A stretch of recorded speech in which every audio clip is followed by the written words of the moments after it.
కొండా సురేఖ గారు మిమ్మల్ని టార్గెట్ చేస్తూ మాట్లాడుతున్నారు. ఎందుకు ఏముండొచ్చు మీరేమనుకుంటున్నారు? ఆమెకు రేవంత్ రెడ్డి స్క్రిప్ట్ ఇచ్చిండు. ఆమె మతిస్థిమిత లేని వ్యక్తి. మరి ఆమె ఏం మాట్లాడినా నడుస్తుందని అనుకున్నాడు. సో అందుకొరకే రేవంత్ రెడ్డి ఆయన మాట్లాడలేక కొండా సురేఖ, సీతక్క, లేకపోతే కవ్వంపల్లి సత్యనారాయణ, ఇంకెవరు చిన్న చిన్న వాళ్ళు పాపం పట్టేళ్ళు పచ్చోళ్ళు అందరినీ ముందర పెట్టి వాళ్ళతో తప్పుడు మాటలు మాట్లాడిస్తారు. గురుకులాల్లో ఫుడ్ పాయిజన్ జరుగుతుంది. ఆ ఫుడ్ పాయిజన్ల వెనుక మీరున్నారని చెప్పి ప్రధానంగా ఆరోపిస్తున్నారు. గతంలో మీరు సెక్రటరీగా పనిచేసిర్రు. నిజంగా అట్లాంటిది ఏమైనా జరిగిందంటారా? నేను మళ్ళీ చెప్తున్నా రేవంత్ రెడ్డి గారు, మీ దగ్గర పోలీసు వ్యవస్థ ఉంది, మీ దగ్గర పెద్ద పెద్ద అధికారులు ఉన్నారు. ఆ కుట్ర నేనే చేసి ఉంటే నన్ను జైల్లో వేయండి. మీ దగ్గర చట్టం ఉంది, అధికారం ఉంది, పోలీసులు ఉన్నారు, తుపాకులు ఉన్నారు, కాల్చేయండి నన్ను. ఎవరొద్దన మీరు నేను చేసి ఉంటే ఆధారాలతో తెలంగాణ ప్రజల ముందర పెట్టండి. ప్రవీణ్ కుమార్ ఈరోజు పోయి ఆయన విషాహారం వండించి పిల్లలందరికీ కూడా మంతగా ప్లేట్లలో పోయి వడ్డించిండు అని మీరు చెప్పి ఉంటే, మీ దగ్గర ఆధారాలు ఉంటే, సీసీటీవీ ఫోటేజీలు ఉంటే, అవన్నీ కూడా తెలంగాణ ప్రజల ముందర పెట్టి నా మీద కేసు పెట్టి నన్ను చెల్లపల్లి జైల్లో పడేయండి. ఎవరొద్దన్నారు. 2018 నుంచి 99 కోట్లు ఇందులో అవినీతి జరిగింది. మీరే క్రియాశీలకంగా ఉన్నారని చెప్తున్నారు.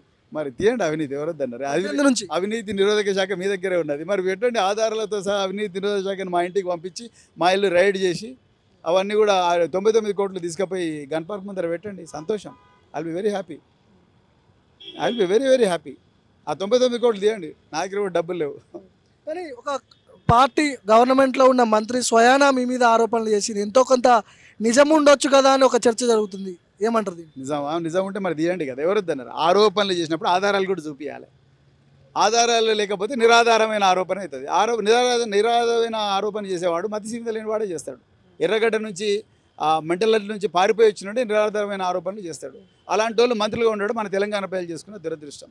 అలాంటి వాళ్ళని ముందర పెట్టి తన దోపిడీని యథేచ్ఛగా సాగిస్తూ రేవంత్ ట్యాక్స్, బట్టి ట్యాక్స్, రకరకాల ట్యాక్సులు వేసుకుంటూ పేద ప్రజలను పీడించుకొని తింటూ ఆ విషయాలు ఎవరు చూడకూడదని చెప్పి రాజకీయం అంతా కూడా గురుకులాల చుట్టూ ప్రవీణ్ కుమార్ చుట్టూ తిప్పడానికి ప్రయత్నం చేస్తున్నాడు. ప్రవీణ్ కుమార్ ఎందుకు టార్గెట్ అవుతున్నాడు? ఇక్కడ చాలా మంది కీలక నేతలు ఉన్నారు. కేటీఆర్ ఉన్నాడు, కేసీఆర్ ఉన్నాడు. గురుకులాల్లో ఫుడ్ పాయిజన్ అనగానే ప్రవీణ్ కుమార్ ఎందుకు గుర్తొస్తున్నాడు?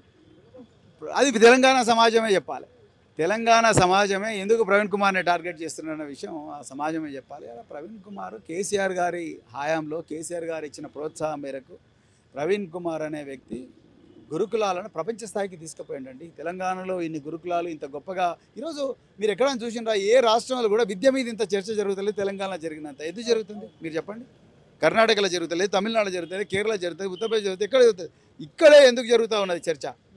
మీరు చూడండి, విద్య మీద ఎందుకు చర్చ జరుగుతున్నది?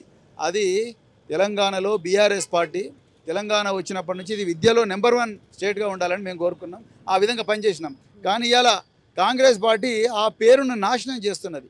మేము దాన్ని కాపాడుకోవాలని చూస్తున్నాం. పేద బిడ్డలు వాళ్ళ జీవితాలు కాపాడాలి, వాళ్ళు సురక్షితంగా ఉండాలి, సజీవంగా ఉండాలి, వాళ్ళు రేపొద్దున గొప్ప గొప్ప పొజిషన్లకు పోవాలనే ఆలోచన ఉంది. కాబట్టి మేము ఇలా ఆరాటపడుతున్నాం. కేసీఆర్ ముఖ్యమంత్రిగా ఉన్నప్పుడు, ఇప్పుడు కాంగ్రెస్ ప్రభుత్వం వచ్చిన తర్వాత గురుకులాల్లో ఎలాంటి మార్పులు ఉన్నాయి? అప్పుడు ఎట్లున్నాయి గురుకుల స్కూళ్ళు, ఇప్పుడు ఎట్లున్నాయి? మీరేమనుకుంటారు? కేసీఆర్ పాలన ఒక స్వర్ణయుగం, రేవంత్ రెడ్డి పాలన ఒక చీకటి యుగం. గురుకుల స్కూళ్ళ గురించి చెప్పండి సార్. పాలన కాదు ఇక్కడ. అప్పుడు స్కూళ్ళ పరిస్థితి ఎట్లుంది, ఇప్పుడు ఎట్లుంది స్కూళ్ళ పరిస్థితి? మీరేం చెప్తారు? గురుకుల స్కూలే చెప్తున్నా. ఆ టైంలో విద్యార్థులు చాలా గొప్పగా బతికిండ్రు. తల్లిదండ్రులు మర్చిపోయినారు. గురుకులాలే తల్లులు తండ్రులు అనుకున్నారు. ఇవాళ ప్రతిరోజు తల్లిదండ్రుల దగ్గర పోవాలనిపిస్తున్నది పిల్లలకు. ఈ స్కూల్ బాగలేవు, మా అమ్మ నాన్న దగ్గర పోవాలనిపిస్తుంది. స్వేరో పేరు మీద ఒక ప్రైవేటు సైన్యాన్ని ఆర్ఎస్ ప్రవీణ్ కుమార్ ఏర్పాటు చేసుకొని 100 కోట్లు సంపాదించాడనే ఆరోపణలు ముఖ్యంగా కాంగ్రెస్ పార్టీ నాయకులు చేస్తున్నారు. మీరు దీన్ని ఎట్లా చూస్తారు? ఎట్లా కౌంటర్ ఇస్తారు వాళ్ళు? కాంగ్రెస్ పార్టీ అధికారంలో ఉన్నది. మళ్ళీ రిపీట్ చేస్తున్నా, మళ్ళీ రిపీట్ చేస్తా, ఎప్పటికీ రిపీట్ చేస్తా. ఆ 100 కోట్లు ఏమైనా ఉంటే అవన్నీ తీసుకొచ్చి తెలంగాణ ప్రజలకు వంచండి. తెలంగాణ ప్రజలకు వంచండి. నేను బి వెరీ వెరీ హ్యాపీ. అలా మాకు కూడా ఇవ్వండి కొంచెం. ఎక్కడ పెట్టరు సార్ అంటారు? 100 కోట్లు ఎక్కడ పెట్టరు మీరు? ఇన్వెస్ట్మెంట్ రేవంత్ రెడ్డి ఇంట్లో పెట్టినా, లేకపోతే మరి కొండా సురేఖ ఇంట్లో పెట్టినా, లేకపోతే ఇంకెక్కడ పెట్టినా, గాంధీ భవన్ కింద పెట్టినా, ఇంకెక్కడ పెట్టినా మొత్తం వాళ్ళని తీయమని చెప్పాలి. మిమ్మల్ని మీ మీద ఆరోపణలు చేస్తున్నారు కదా, మీ పరువుకి భంగం వాటిల్లలేదా? మీకేం అనిపించట్లేదా? మీరే అసలు దీని మీద ఏ స్టాండ్ తీసుకోబోతున్నారు భవిష్యత్తు? పరువు లేనోళ్ళు చేసే ఆరోపణల మీద నేను పరువు నష్ట దావా వేసి నా పరువు తీసుకోను. పరువు ఉన్నోడు ఆరోపణ చేస్తే అర్థం ఉన్నది. పరువు లేనోడు పరువు లేనోడు ఒక నిరాధారణ ఆరోపణ తీస్తే నేను ఆ పరువు లేనోడు గురించి నా పరువు తీసుకోను.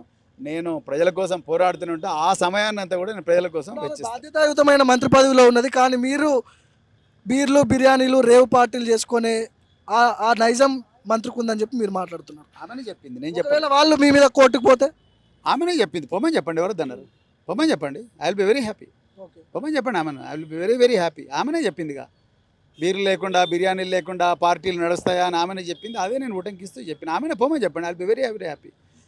పరిపాలన చేయమంటుందా, పరిపాలన చేయాలనుకుంటున్నదా, లేకపోతే పరువు నష్టం దావాల చుట్టూ తిరగాలనుకుంటున్నదా, ఆమెకే వదిలేదు. చివరిగా చెప్పండి సార్, మీ పోరాటం ఎట్లా ఉంటుంది? గురుకుల స్కూల్లో ఫుడ్ పాయిజన్లు జరుగుతున్నాయి, మీ పోరాటం రక్షించేంత వరకు కూడా మా పోరాటం ఉంటుంది బరాబర్.